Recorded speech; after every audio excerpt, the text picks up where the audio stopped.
இப்போது மனித உயிர்களோட பிற உயிரினங்கள் மேலானவையா அல்லது மனித உயிர்கள் கீழானவையா, அல்லது மனித உயிர்கள் பிற உயிரினங்களோட மேலானவர்களா?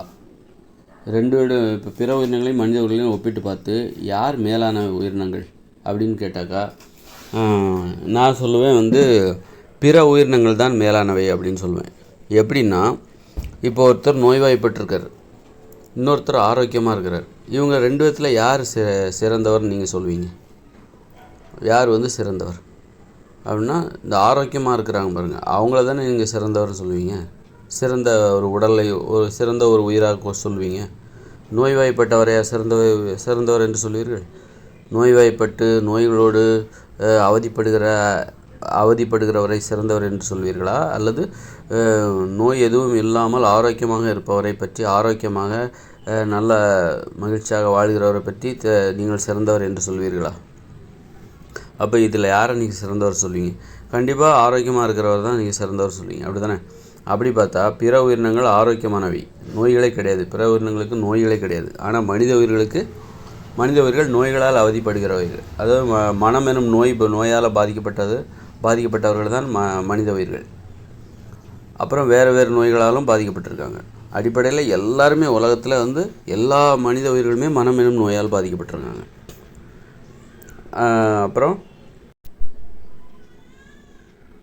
அப்புறம் வேறு நோய்களாலும் பாதிக்கப்பட்டிருக்காங்க. புற்றுநோய், இந்த மாதிரி ஏதாவது ஒரு நோய்கள் இல்லாத மனிதர்களே ரொம்ப அரிதாகத்தான் பார்க்க முடிகிறது. ஆனால் எல்லாருமே மனிதர்கள் அனைவருமே நோயாளிகள் தான், மனம் எனும் நோயால் பாதிக்கப்பட்டவர்கள். அப்போது மனித உயிர்கள் அனைவருமே மனம் எனும் நோயால் பாதிக்கப்பட்டவங்க. அப்புறம் வேறு நோய்களாலும் பாதிக்கப்பட்டவங்க.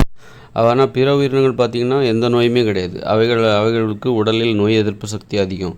திறந்த வெளியில் மழை வெயில் குளிர் என திறந்த வெளியில் வாழக்கூடியவை, எந்தவித பாதுகாப்பும் இல்லாமல். ஆனால் நம்மளால் வாழ முடியாது. நமக்கு நைட்டு குளிரில் தூங்கணுன்னா போர்வை தேவை. திறந்த வெளியில் நம்மளால் அதை இரவு நேரத்தை கழிக்க முடியாது. ஆக இவ்வளோ பலவீனமாக இருக்கிற மனித உயிர்களை விட இந்த இயற்கையை எதிர்கொள்வதில் சிறப்பான உடல் திறன் கொண்ட பிற உயிரினங்கள் மேலானவை. கண்டிப்பாக பிற உயிரினங்கள் மனித உயிர்களை விட மேலான ஒரு உடல் தகுதியை பெற்றுள்ளன. மனித உயிர்கள் பிற உயிரினங்களை விட குறைவானது தான். அதே நேரத்தில் மனித உயிர்களுக்கு தனியாக வேறு என்ன சிறப்பு இருக்குன்னா, இப்போ தன்னை பாதுகாத்து கொள்வதில் சிறப்பானவை. இப்போ பிற உயிரினங்கள் ஆரோக்கியமாக இருக்குது. ஒரு மான் ஆரோக்கியமாக இருக்குது, ஆடு மாடுலாம் ஆரோக்கியமாக இருக்குது. ஆனால் அது ரொம்ப ஆரோக்கியமாக இருக்குது, நோய் எதிர்ப்பாற்றல் அதிகமாக இருக்குது. ஆனால் பிற உயிரினங்களிடமிருந்து அதாவது சிங்கம், புலி, கரடி, சிறுத்தை இவைகளிடமிருந்து தங்களால் பாதுகாத்து கொள்ள முடியவில்லையே. எது? ஆடு மாடு மான்களால். அப்போ அந்த எதிர்ப்பு சக்தி குறைவாக தானே இருக்குது. சிங்கம், புலி, கரடிகளால் வேட்டையாடப்பட்டு சாகின்றன, செத்து விடுகின்றன. ஒரு வாழ்நாள் ஆயுள் காலத்தை முழுமையாக வாழ முடியல. ஒரு மானாலேயோ ஒரு ஆடாலேயோ மாடாலேயோ காட்டெருமை, இப்படி காட்டுவாழ் விலங்குகள், அதாவது மாடுகள், இவற்றால் மிருகங்கள் வேட்டையாடி விட்டு சென்று விடுகின்றன. அந்த வகையில் தான் மனிதவர்கள் மேலானவர்கள். தன்னை பாதுகாத்து கொள்வதில் மட்டும்தான் மனிதவர்கள் பிற உயிரினங்களை விட மேலானவர்கள். மற்றபடி மற்ற உயிரினங்கள் யாரையும் அடிமைப்படுத்துறது கிடையாது, சுதந்திரமாக வாழ்கின்றன. அந்த வகையில் பிற உயிரினங்கள் தான் மேலானவை. மனித உயிர்கள் ஒருவருக்கொருவர் உதவி செய்து கொள்வதில், ஒற்றுமையாக வாழ்ந்து தன்னை பாதுகாத்து கொள்வதில் மேலானவைகள்.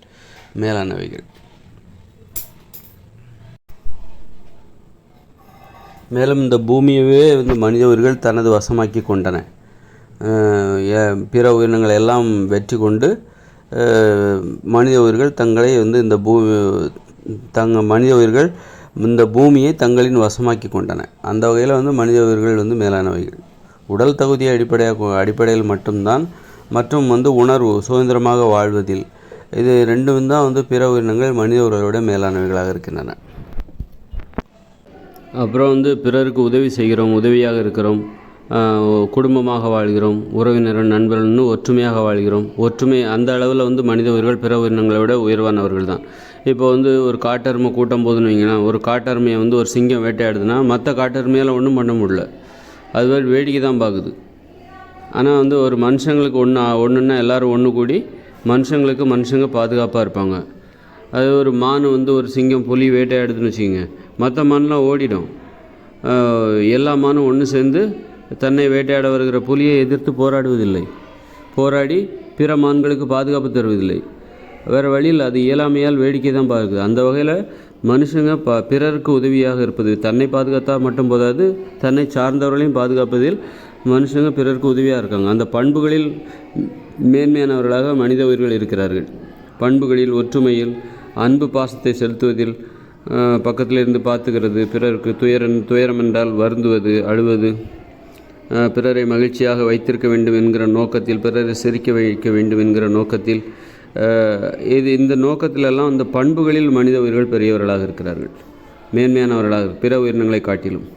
அதுமாதிரி வலிமையிலும் பிற உயிரினங்களை விட மனித உயிர்கள் அறிவை பயன்படுத்தி பிற தன்னை விட வலிமையான மிருகத்தெல்லாம் வீழ்த்தி விட்டது.